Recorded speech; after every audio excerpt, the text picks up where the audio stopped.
Hello, everyone, and welcome to our webinar or podcast, because we are going to syndicate our new webinars to audio format to cover the new audience. And I'm excited today to speak with awesome guest and expert in digital marketing, Jason Barnard. And before I introduce my guest, I want to share a short story. When I found Jason Barnard a few years ago, like 3 years ago, even more, we started our Russian YouTube channel. And when you start from scratch, a lot of haters submitted comments, bad comments, you don't provide something new, just generic stuff. And I decided to search more, and I found on YouTube some broadcasts. I think it was SEMrush. And I got the conversation, Jason Barnard, with 3 other speakers, and I got a lot of ideas. We filmed a few videos, and today these videos have over 100,000 views. That it helps to grow our channel with a lot of subscribers. And today I'm so excited to speak directly with Jason. How are you? I'm doing great, wonderful. I mean, it's lovely to hear that video does grow over time, and that being patient. I think that's what a lot of us forget, is that you need to be patient, and you need to reach your audience where your audience is. And video is a great way of doing it. I'm fairly new to video. I certainly wasn't doing video 3 years ago, so I've got a lot to learn. I often see your video on SEMrush, even in Search Engine Journal, and you prefer this format than writing articles. Yeah, well, in fact, I mean, I was talking to Joost, Valk and Jono, Alderson, and they were saying kind of like, nobody had really heard of you 2 years ago. Where did you come from? Why did you suddenly appear in 2018? And the answer to that is twofold. In 2018, it's the first time in the last 20 years I've actually been able to spend time doing anything except just making a living and surviving from a day-to-day basis. And then Anton Schulke from SEMrush gave me the opportunity to do a webinar series. And when I did that, I realized that my experience making cartoons for kids years ago means that video is a very natural format for you. I mean, I used to be a musician, then I did cartoons. So I've been on stage, I've performed, I've done videos, and I've done voiceovers. So turns out it's actually very natural for me, and I'm enjoying it greatly. So I've been a little over 2 years now. Yep. It's interesting. I often see you on SEMrush broadcasts, and you are host of this broadcast. That means you cooperate with SEMrush or working there? Oh, no, not at all. No. I don't work with or for SEMrush. I like the tool. I think it's an incredibly value-filled tool. It's one of the tools that offers you the most possibilities and options. So it's kind of this vast array of options. So it's great for somebody who's kind of starting out in SEO and needs some support and some help. So I work with them because I like the tool and I like the people. I think the people are great. Yeah, great tool, I know.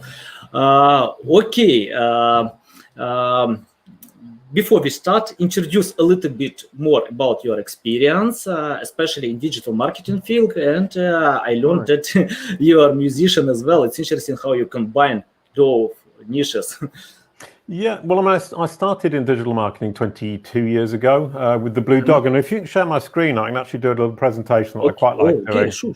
Here you go. I'm obsessed by brand SERPs, and this is my standard kind of slide deck about brand SERPs. A brand SERP is what appears when somebody Googles your name. And when I look at my own brand SERP, here you go, it looks pretty impressive. I look like I know what I'm doing, which I do, of course. But it's something I've been working on for 7 years now. 7 years to make it look this good. 7 years ago, it was a list of blue links with other Jason Barnards appearing. There was a guy who'd driven down the motorway at 157 miles an hour. And that was coming up for my name. And I thought, I need to get rid of that. And I need to make sure that when I go and sell my services to clients face to face, when they look me up as soon as I walk out of the room, they see something positive, accurate, and convincing.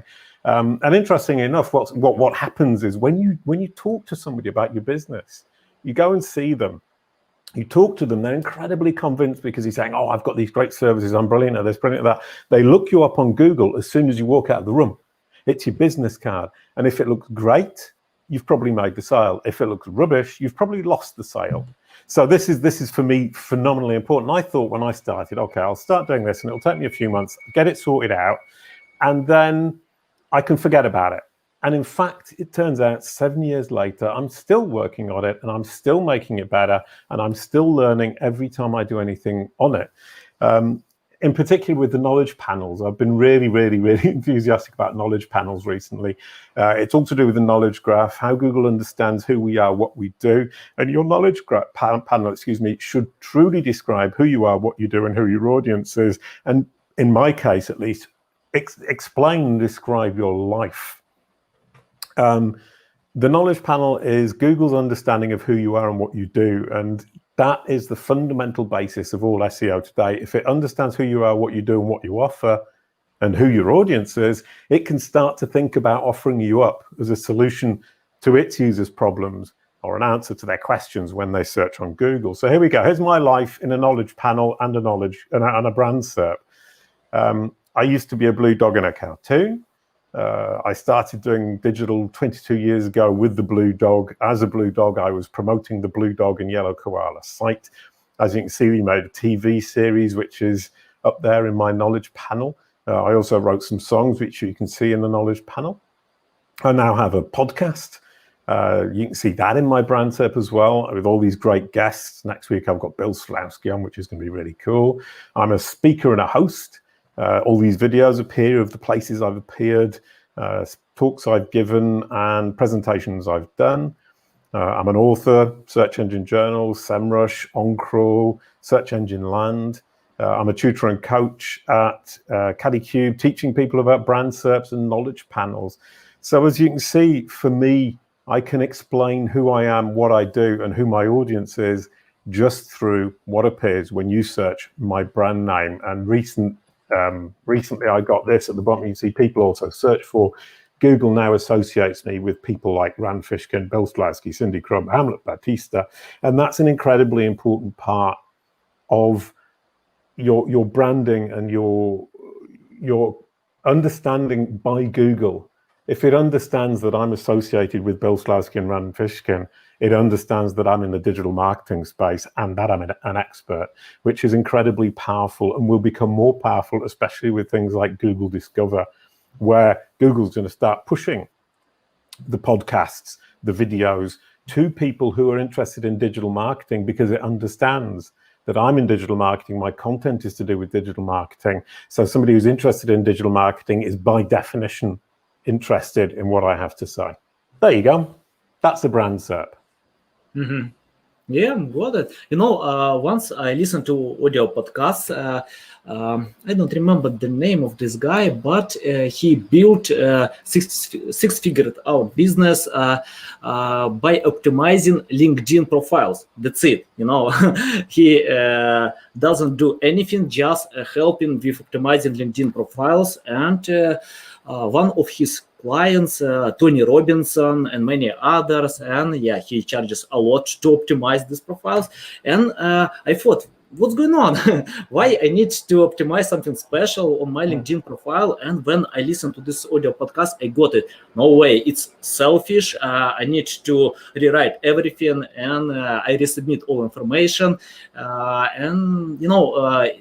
Today, my profile shares information how I can help others to grow, because nobody cares about you.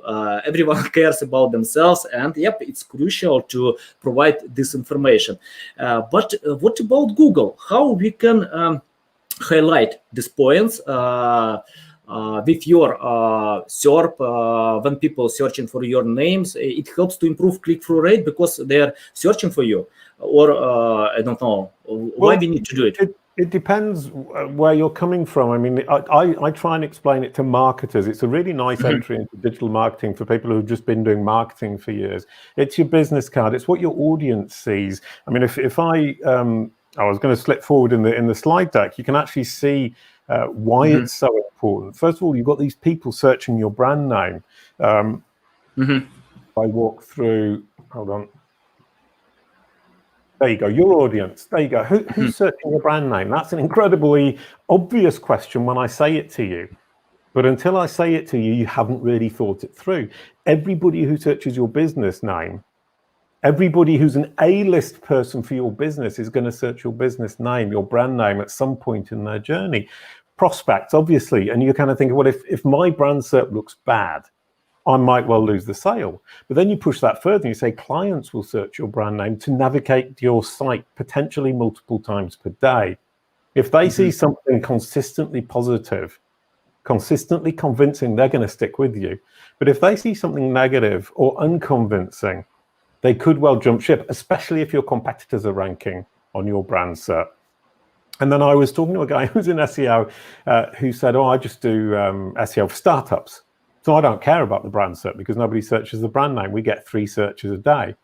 And then you say, but the 3 searches a day, one of them is going to be that $1 million investor that you've worked so hard to convince that they should invest. They search the brand name and it looks really impressive. You've got the $1 million and it's only one person and it's only one sale, but it's the biggest sale your brand is ever going to make. Then you've also got partners, a partner who's thinking about working with you. You know, they're going to research you. They'll look around on LinkedIn. They'll look around on various sites, but they'll also search your brand name at some point. And if you think back to my brand SERP, you've got the podcast boxes, the image boxes, you've got the video boxes, you've got the big knowledge panel. That's all very convincing. And now for a brand or a person, I mean, a person still has a personal brand. It's incredibly important to look impressive to all of these people who are searching your brand name, because all of these people who are searching your brand name are A-list people who matter the most to your business. Then, if you look at it from Google's point of view, it's Google's assessment of the world's opinion of you.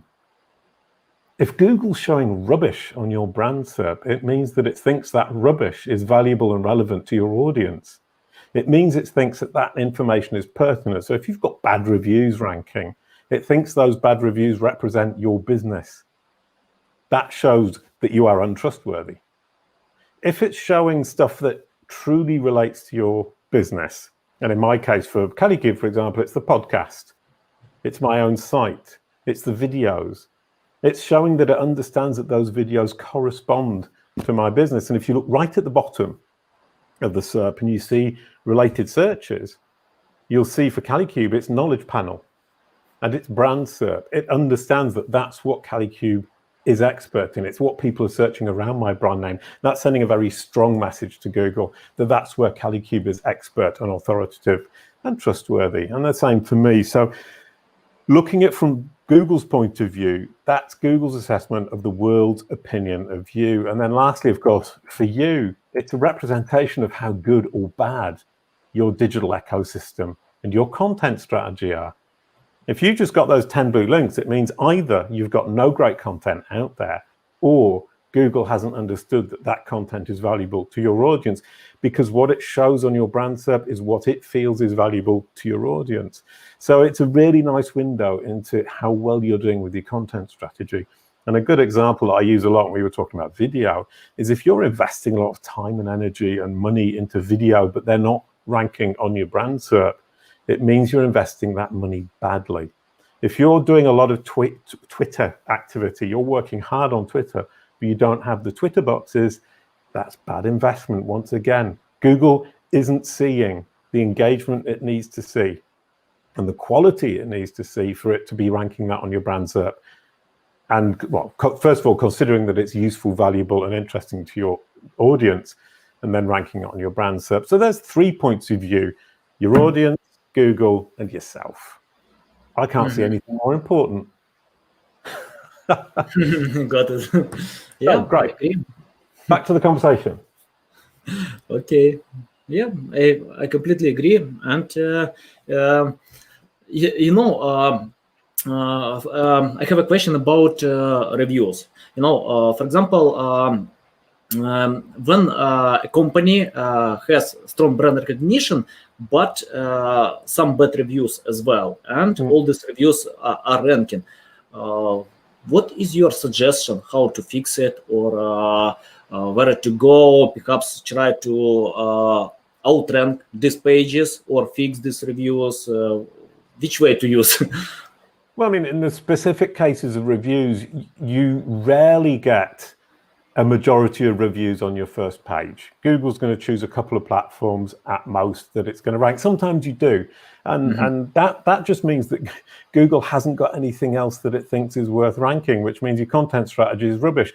If you have decent videos, it will rank the videos and they will get rid of some reviews. That's replacing these boring blue links, reviews in this case, with something more interesting, something more multimedia. Google wants to be multimedia because that's what people are looking for, especially on mobile devices.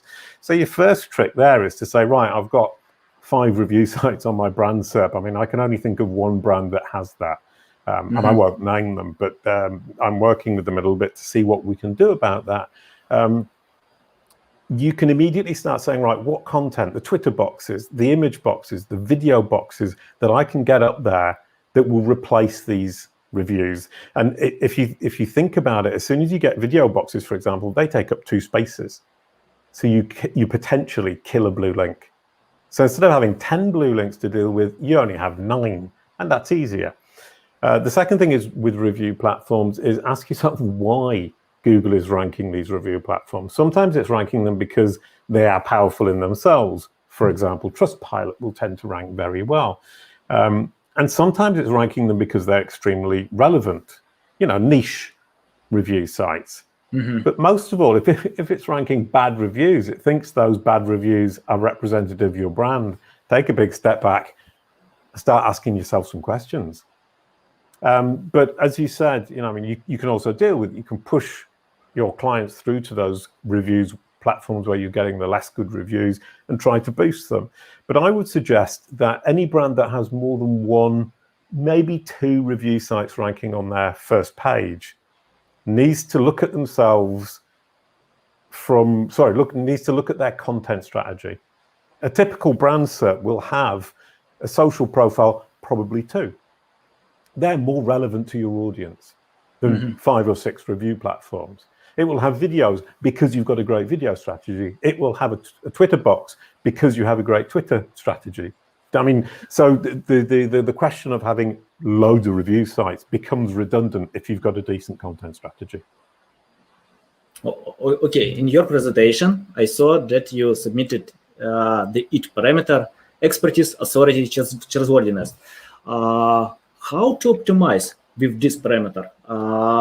What to do? For example, trust is more related with some information on your website, and authority with backlinks, or any suggestions in this direction? I mean, authority, yes. Backlinks, why not? That's one measure of authority. I think it's really important to bear in mind that links are just relationships between web pages, in which case they do show authority if you've got great backlinks from other sites that are truly authoritative, trustworthy, and relevant. And I often give the example. I mean, there's a question of trust-based knowledge, which was brought to the fore by Zinluna Dong, who used to work for Google, now works for Amazon. And she uses the example of a gossip site. Here in France, I'm trying to think of the name of one in the UK, but I live in France. And in France, the gossip site is called Voici. And they're the ones that show all the stars in bikinis on beaches. And they say, oh, so-and-so splitting up with so-and-so. The other person's looking fat instead of being thin. All of that rubbish, most of which is untrue, none of which is trustworthy. Typically, that kind of site has boatloads of inbound links. Those inbound links are not a sign that they're an authoritative website in any way, manner, or form. They're a sign that they're popular, and it's not the same thing. So with links, you have to be very careful to distinguish between popularity and authoritativeness. Wikipedia, for example, is both popular and authoritative. Voici, my example of the gossip site, is popular but not authoritative, believable, or trustworthy in any way, manner, or form. Certainly not expert either. So look at links from that point of view, and then start thinking about how do I look authoritative? And being authoritative is being cited or being expert, being authoritative, is being cited by your peers, being cited by people within your industry. As you said earlier on, you were saying we wrote lots of blog articles. I don't know where you wrote the blog articles, but if you want to be seen as expert and authoritative, you need to pick the sites you're writing articles with, the partnerships that you're creating very carefully. That, once again, that idea of pure backlinks doesn't function in the concept of expertise, authority, and trust. And the last thing I think it's really important to remember is that when we were all terribly excited about links, and Google's algorithm was written by people writing lines of code that says links are really important, this idea is terribly weighted within the algorithm we have written. Human beings have designed an algorithm to create the results that the human beings wanted.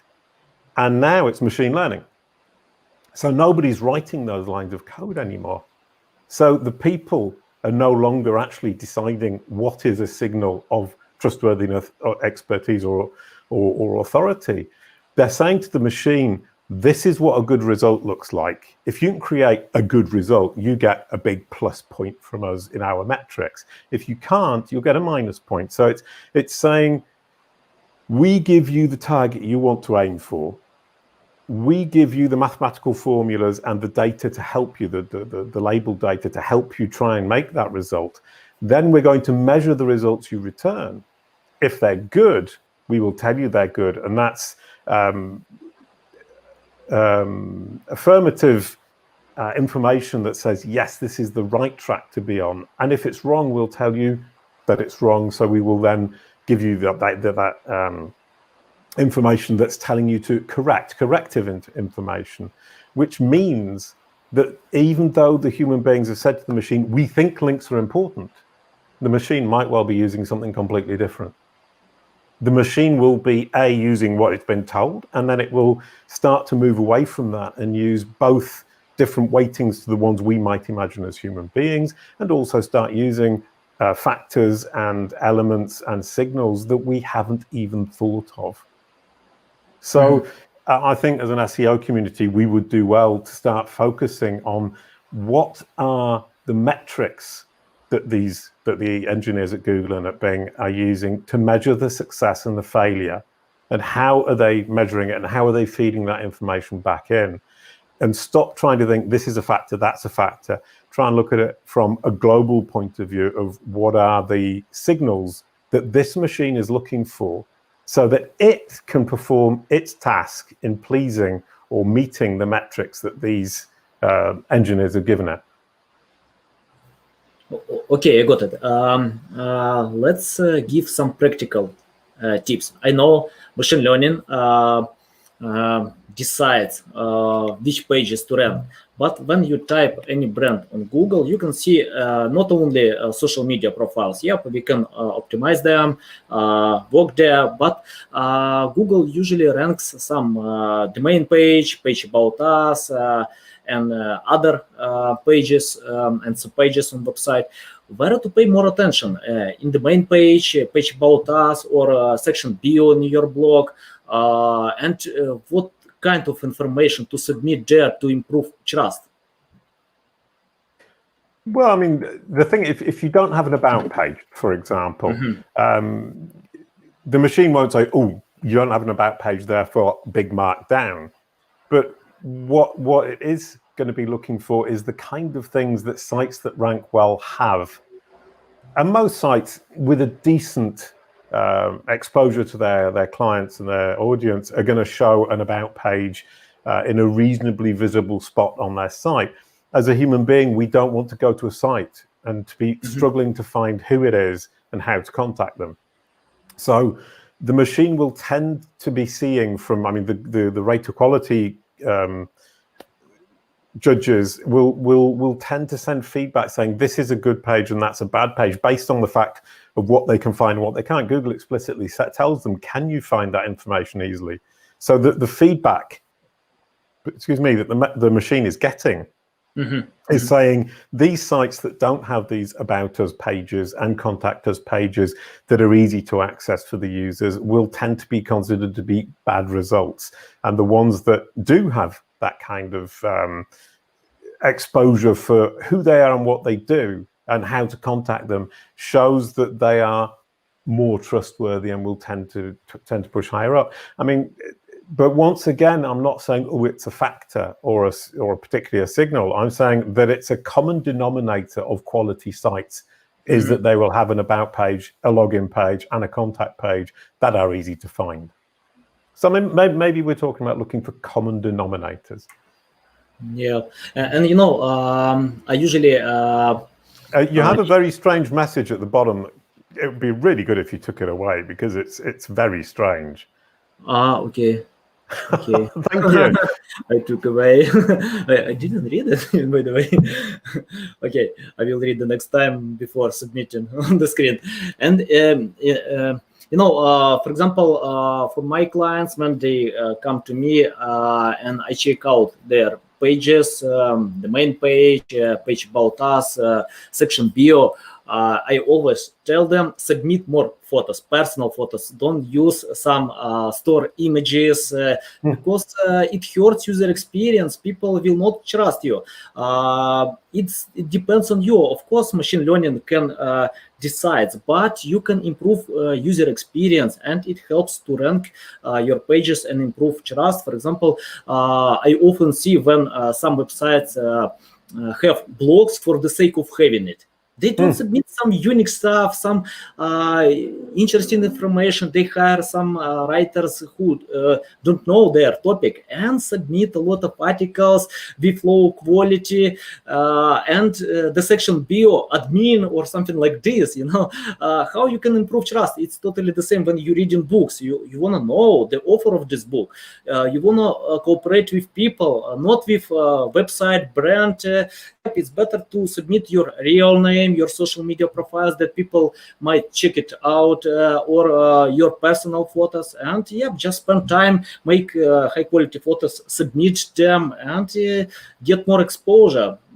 Yeah, I think it helps a lot with trust. What do you think? Sure. And I mean, the question that people or companies write lots of blog posts. They create a blog because that's what they think they need to do. And they say, well, I'll submit an article every week and then I can show the boss that I'm doing something. And I think it was Ahrefs who said 94% of content on the web gets no organic traffic. I mean, I don't know what the figure is. Even websites don't have organic traffic, 91%. Yeah, but the figure doesn't actually matter. And the point that kind of I think Ahrefs were trying to make, and very successfully, is that a lot of this content is junk, not in that it's spam, it's just useless and it's never visited and it isn't used by people. And I often, when I start talking to clients, say to them, look at this article, who's that written for?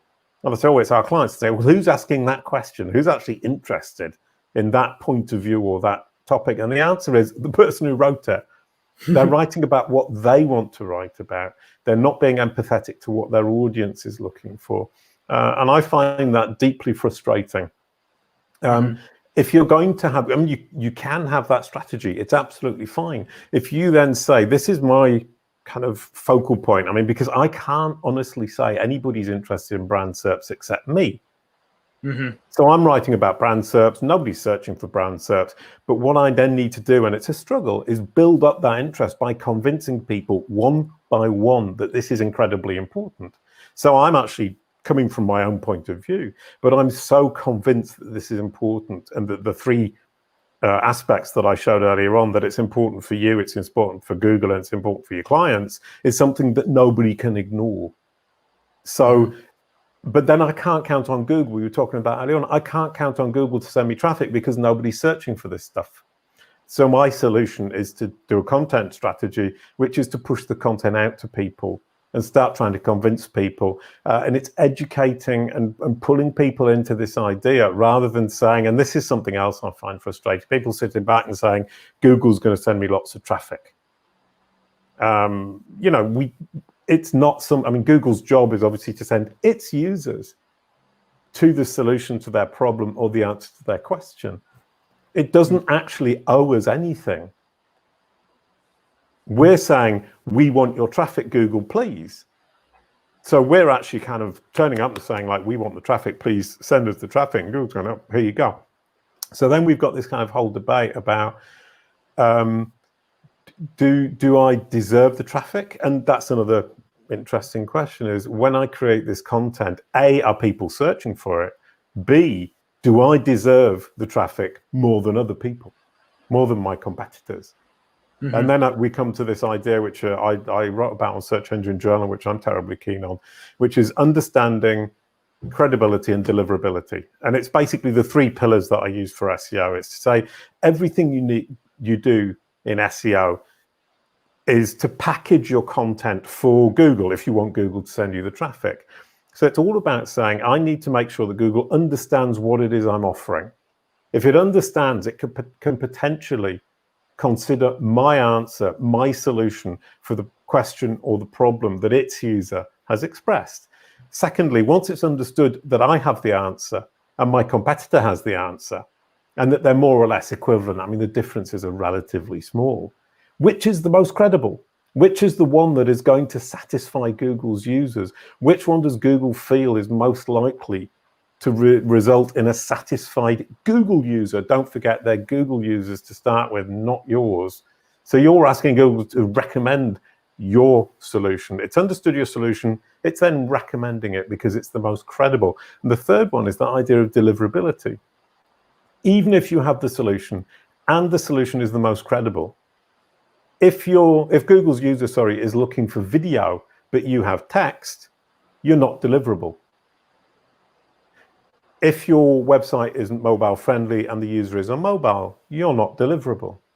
If your site is so slow and they're on a 3G connection that the site will load in 15 seconds, you're not deliverable. So you've got that concept of deliverability. So the deliverability is going to be speed, mobile friendliness, but also the format, the way you present your content, and looking at it from those three perspectives, making sure Google understands what it is you're offering, making sure it understands that you're the most credible solution, making sure that it can deliver on its SERP, or it is confident that you can deliver on your site, are the only three things you need to worry about. Packaging your content for Google. Yep. Okay. You talked about creating content strategy. When I'm talking with digital marketers, they always provide different solutions. Even in my company, we usually search for topics with a lack of quality content because sometimes it's tough to overcome big websites, popular websites. For example, in digital marketing, I think it's literally impossible to outrank Neil Patel, Moz, Ahrefs, especially if you start from scratch. It takes time, a few years, I think so, even more, and sometimes you can't get results. How to find the right strategy? For example, if you start from scratch, you have no traffic, but you want to get it. Where to go? Well, you have to address the questions and the problems and the questions that your audience are truly asking. And I think as SEOs, we go straight to these tools and we look up the keyword volume. We think that's a big volume. I'll go for that one. And as you said, it's very difficult to rank for these keywords because you have this existing content, that Neil Patel being a great example, because he's got that historical information, the historical data. I actually have a page from the site I created for the Blue Dog I mentioned earlier on, and we created it in 2003, and it's absolute rubbish, and it was optimized for the keyword density purely. And it ranked #1, and we beat the machine, and it was really easy. And it still ranks #1, and it hasn't changed since 2003, which is a phenomenal achievement. But it's also because it actually delivers. The page is rubbish, and it's got this keyword optimization, which I find quite embarrassing. But it delivers every time somebody visits the site. They state the site has got an average visit length of 20 minutes, which is phenomenal.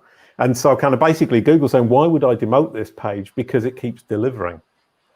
So from a content point of view, I got a bit off track there, but look at what your customers are asking for. Look at what questions they're asking or what problems they're expressing to Google, and start by answering those rather than looking for the keyword volumes, the search volumes of different keywords. Being empathetic to your audience is the first step. And I was talking about the tools. You should be asking yourself, what are my customers asking me? What are my prospects asking me? That's the first place to start. Start answering those questions, the questions that are around your topic. And you mentioned once again earlier on that you created a phenomenal amount of content to be able to rank for some keywords, and now you're pulling in loads of visits. And, you know, kudos to you. You stuck with it for 3 years. But you could also have said, let's start working around my core topic and build out from that core topic little by little. And I will get to those core terms in the end. Now, I have a client called UBG. UBG are, they provide the profiles for eSIMs. eSIMs are a new thing, so we create them a Q&A section, or an FAQ section.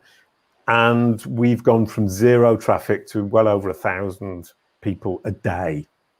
And what's been very interesting in that is the keyword eSIM, which everybody's aiming for, we've started ranking for it. Not because we have a page that's specifically aimed at eSIM, but because we've been working around the topic. We've worked around it so well that we've proved ourselves to be able to answer all these questions around this very specific topic, that the short head terms are now coming into our sphere of ranking naturally, logically. Google has understood that we are experts, that we can provide this service, and that we're doing it very, very well. So there's an approach that can work. If you're saying this is just too big for me, start at the center and work your way out. Yeah, got it. Yeah, I love this suggestion. Okay, I need to rethink some of my strategies as well. Well, that's an FAQ strategy. Sorry, I mean, I actually spoke on a webinar with Authoritas, and it was quite an interesting webinar because they said, can you talk about content strategy?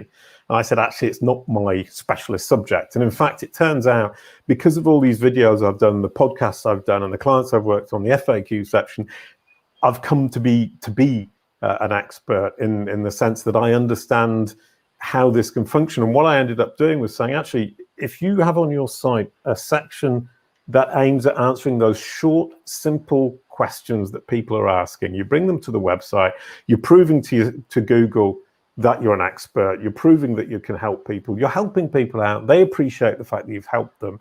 And then for the rest of the content, you were talking about blog articles.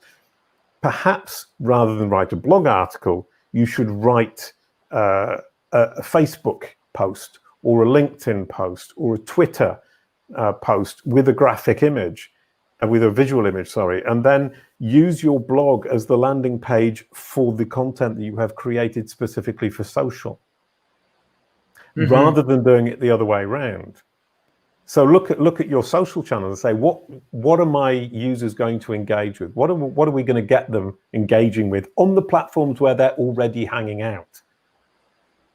And then pull them into the site with an expanded version of that content, perhaps a full video interview of a short extract that you've put on Facebook. But the idea is that the first place you're getting them is Facebook and not on your site. And that you create the content specifically for Facebook, for Twitter, for Medium, for YouTube. YouTube's a great example. I mean, that's what I do with the Kalicube Tuesdays and my podcast. Create it all on YouTube and then bring the content as a secondary source on my site. So it's saying, rather than going from me outwards, going to where people already are, creating the content they engage with, and then providing an alternative on my site. And that brings the advantage that Google then becomes your bonus, because it's already paid for itself on the platform you created it for.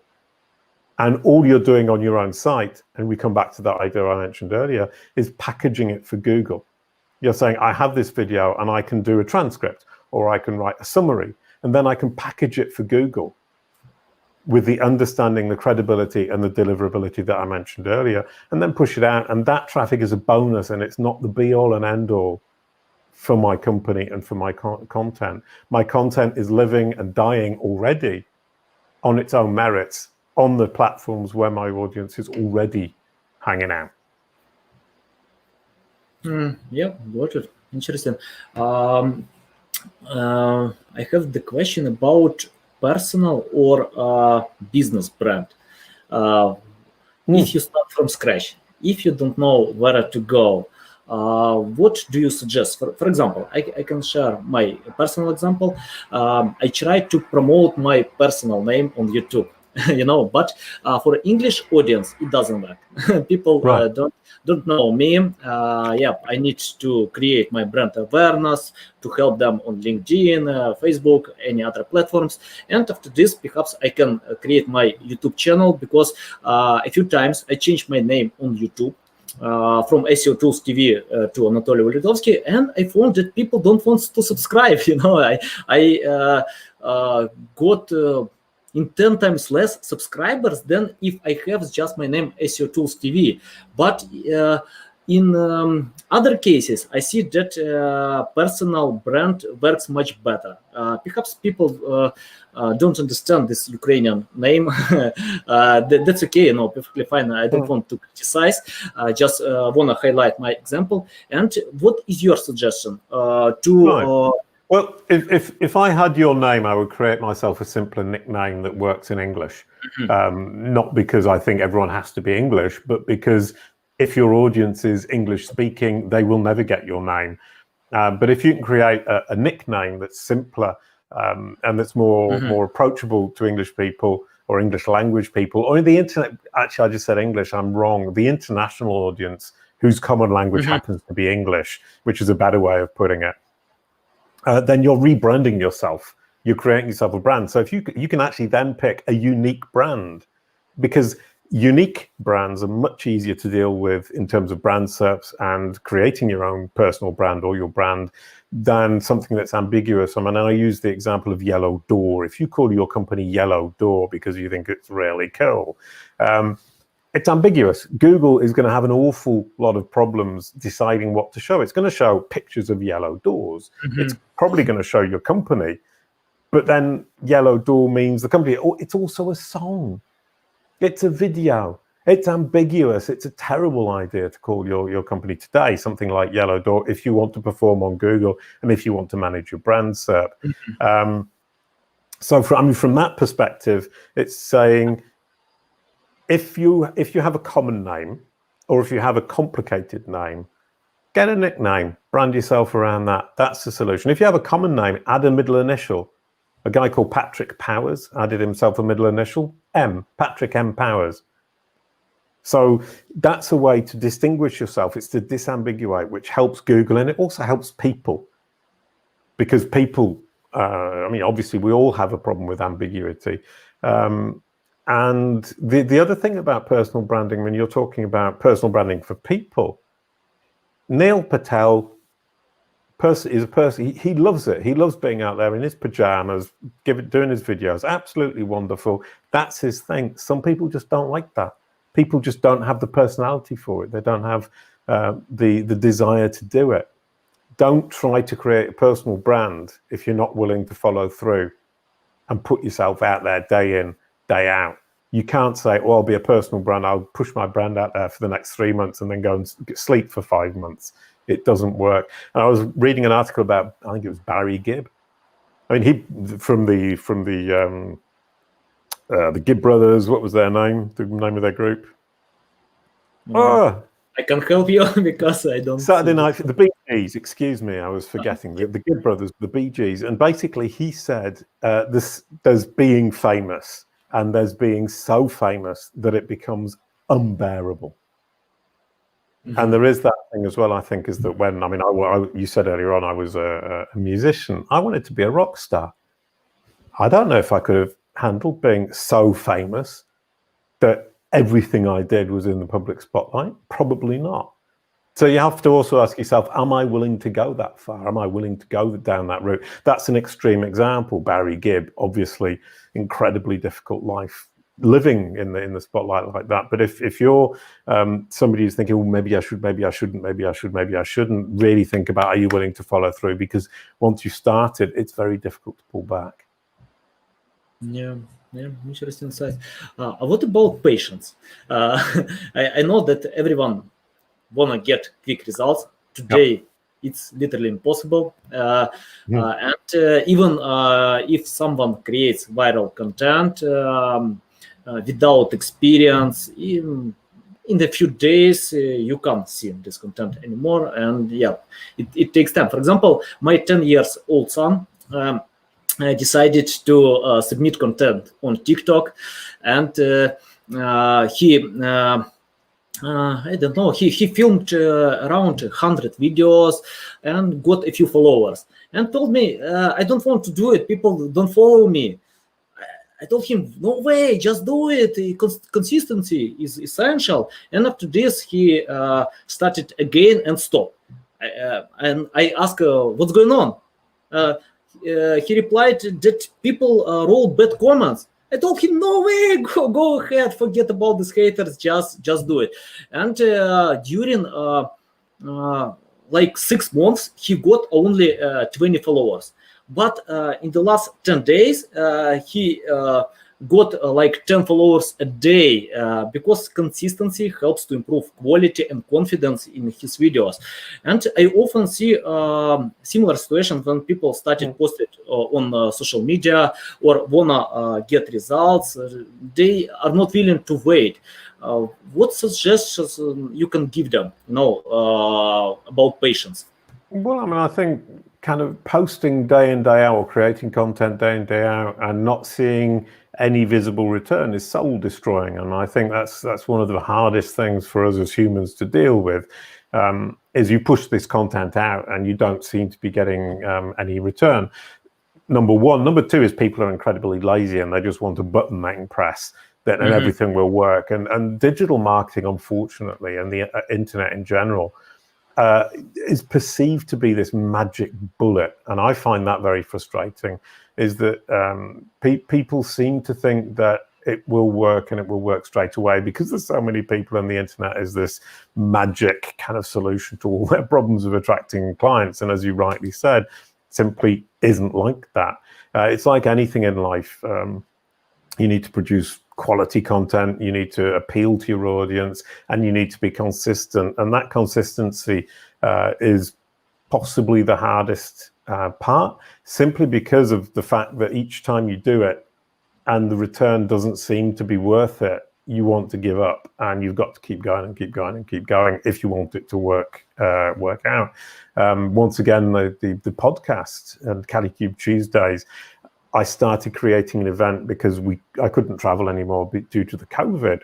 I started creating an event in June, did a weekly event, June, July, very little traction.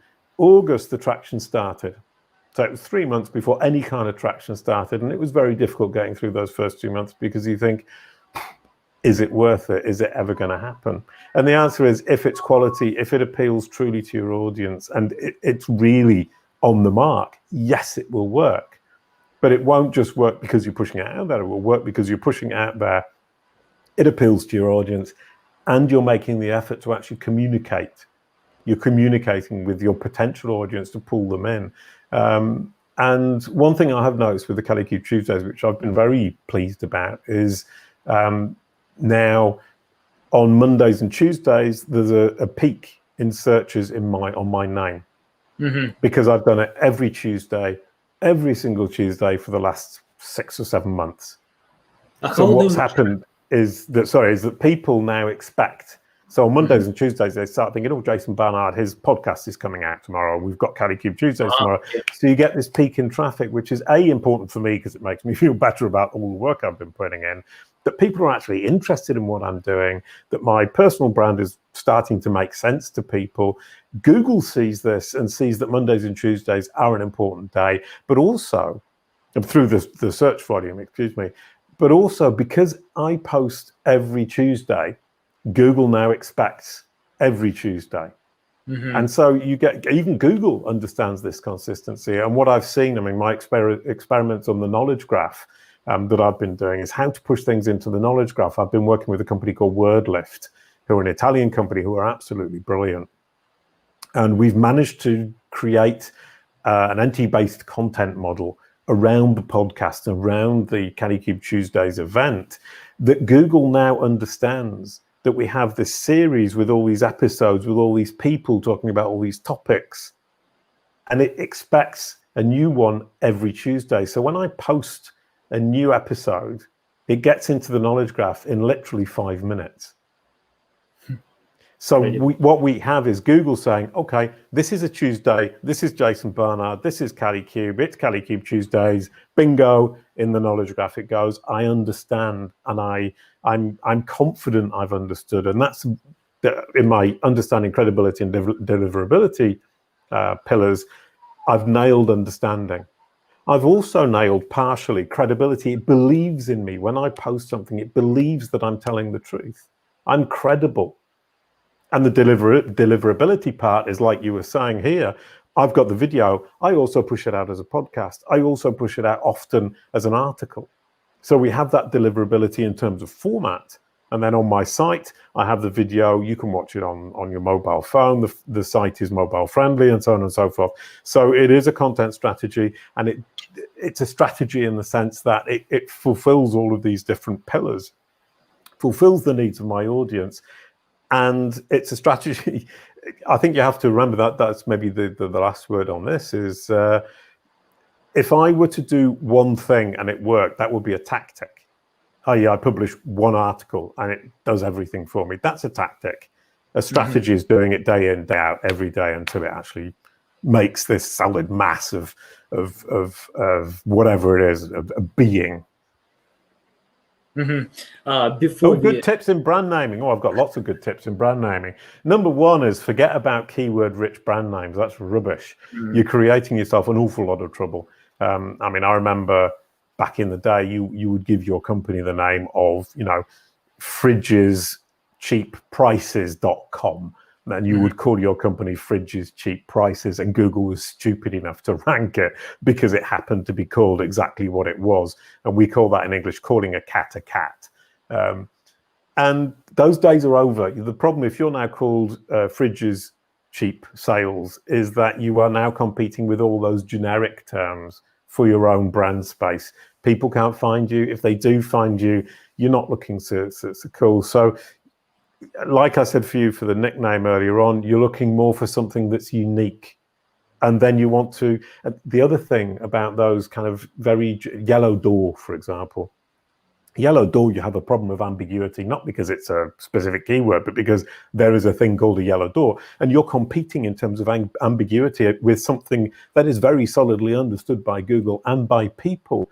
So, and that second part is important. People have preconceived ideas.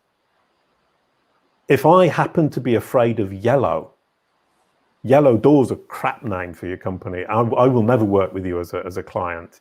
But if you create a name that is unique and distinct, then you get to create the meaning of that word. And that's, once again, we're coming back to this idea of consistency and sticking with it. It's harder to start with a name that's unique and create meaning for that name.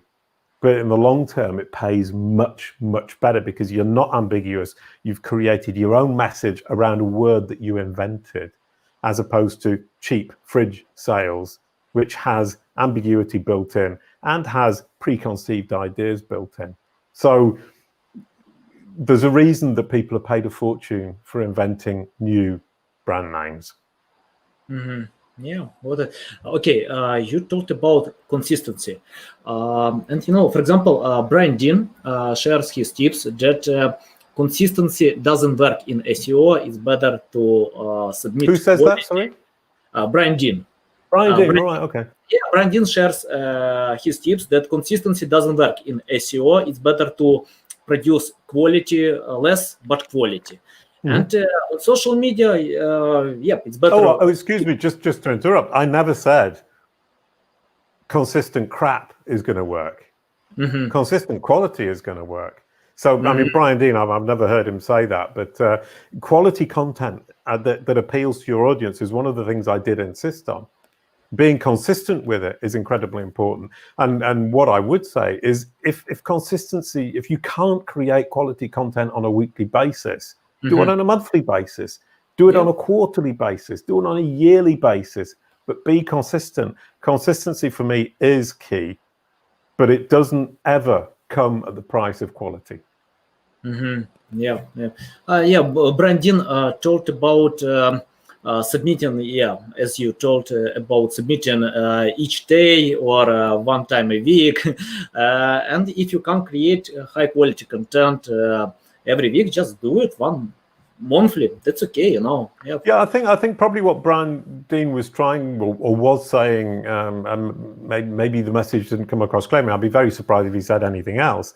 Is pushing out content desperately every day or every week if you cannot maintain it is completely pointless. Or pushing out because you think you have to. I mean, it's an interesting point. If I'd been pushing out content every week for a year, and then the employee who had been doing it left the company, and I had nobody who could create the content that might even come close to that kind of quality, the question there would be, is it better to keep producing every week or to take a break until I can find somebody who can actually make this content that will be of the same quality as the content I had previously created? And the obvious answer is take a break, find somebody, then get back to it.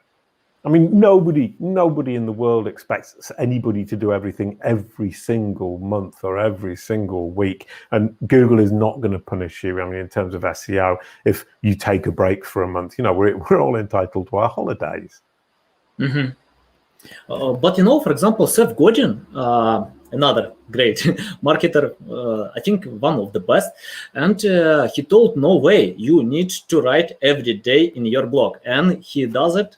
If you open Seth Godin blog, you can find a lot of blog posts, and in his way, he explains that when you write a lot every day, you can improve quality of your writing, ideas, and many great offers. Right. Well, I would suggest if you're not a good writer, write every day, but don't publish it, because you will get better. Well, hopefully, if you've got any kind of open mind. I mean, some people just never get better at this kind of stuff. Some people just write badly. We had a guitar player in our band. He was just crap, and he would play every day for 2 hours, practice, and he was still as crap after 3 years, after practicing 2 hours every day for 3 years. He just wasn't talented. And so you also have to, understand what you're going to be good at. Are you making progress or not? If you're not making progress, stop and go and do something you're going to do better. Oh, you're more talented at was the word I was looking for. Just doing things over and over and over isn't going to replace talent. If you don't have talent, it's never going to happen. And for the example, I mean, if I thought I wasn't very good at writing, but I might become good at writing, I would definitely write every day. But I wouldn't publish it if it was crap. So I would then say, okay, I'll write every day. And then after 2 months, when I start to think it's starting to be good, then I would start publishing every day. But I mean, somebody who actually sits down and thinks, oh, I want to write every day, very rare. I mean, who wants to get up every morning and write a 3,000 or 1,000 word article every single day? You must, it's not that you must be insane, because somebody presumably wants to do that, but it isn't something that very many people are ever going to be able to do.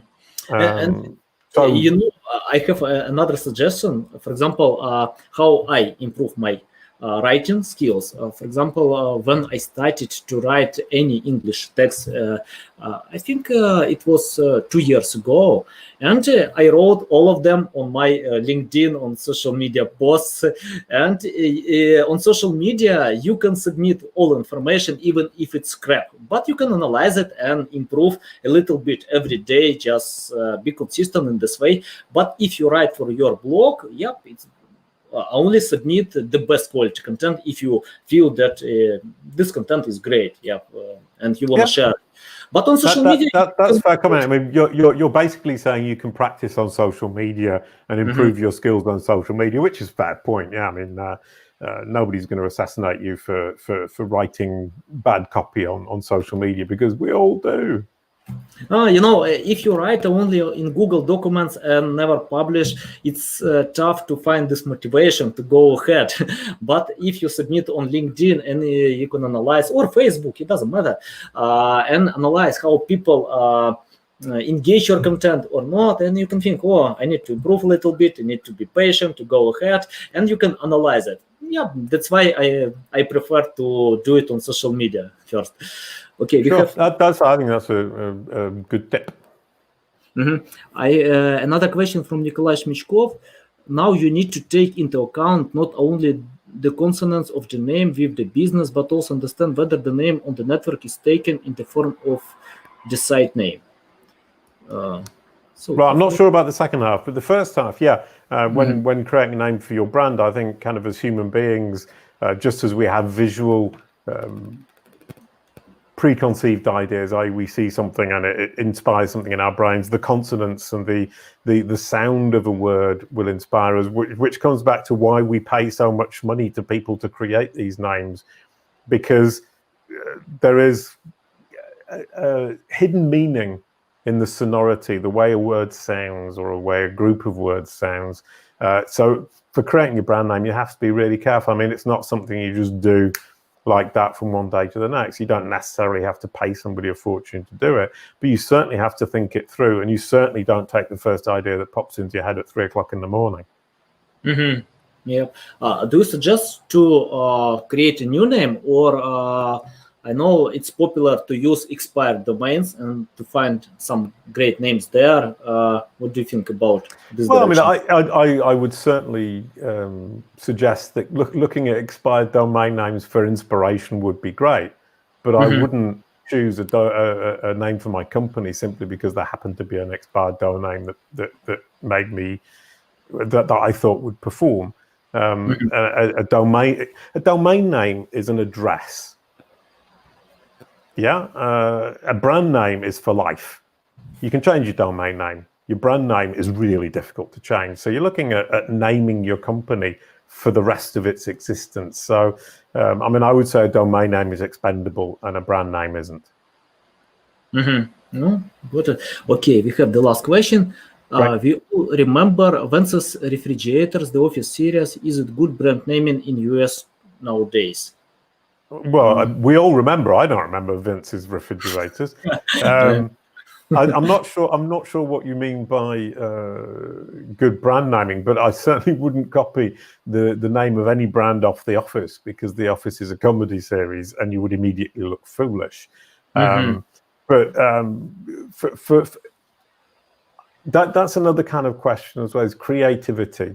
Some people are creative, and some people simply aren't. Some people find it very difficult to think of new ideas, and well, we all do, I think. But some people have facility for doing. I mean, if you take Bob Dylan, he apparently just thought that his songs were sold for $10 billion or something. He's somebody who can sit down and write a song every day without any problem. He's written 670 songs or something. He's creative. All of his songs sound unique. Somebody else sits down, they're going to write exactly the same tune that they heard yesterday, but they just don't realize it. So that idea of creativity in brand names is something that isn't given to everybody. And your idea of using expired domain names, looking through domain names, gives you some good ideas to base it all off. But once again, I mean, you still need to make a decision that we were talking about the sound of the word. How we perceive the sound of the word. Is it unique? How do we feel about it? When I hear the word, does it represent in my brain what I want to project as a brand? Yes or no? And choose something you're comfortable with, that you can live with. My company name is Kalicube. I'm comfortable with that. I like that name. Kali sounds like quality. Cube sounds like solid. Quality, solid. Kalicube makes sense to me. Okay, got it. Okay, thanks a lot for all your insights, all your answers, and let our watchers where they can find you, learn more about you, because I submitted links to your profiles. If you open description, you can find a lot of insights about Jason and which way is better to reach out to you. Well, if you share my screen again, I'll quickly show the last 2 slides of my presentation. The first one is for tracking, measuring, and improving your brand SERPs. There's a URL down there at the bottom. If you could take off the comment underneath, then we can see the URL. That would be really helpful. The comment from We All Remember Ventz's refrigerators. Oh, okay, sorry. Because we can actually see what, there you go. You can track your brand SERP. You can keep a check on what appears on your brand SERP across 11 different countries. And my kind of motto is track, measure, improve, make that Google business card absolutely perfect. So you can connect with me on Kalicube.pro, which is the website for Kalicube. You can also connect with me on Twitter or on LinkedIn. And you can also, as you saw right at the beginning, just search my name and you will find me really easily. Yeah, for sure. Okay. Thank you very much. Okay, thanks guys for watching our webinar. Yeah, it was great discussion, and see you on the next webinars. Absolutely brilliant. Thank you. Bye-bye. Have fun.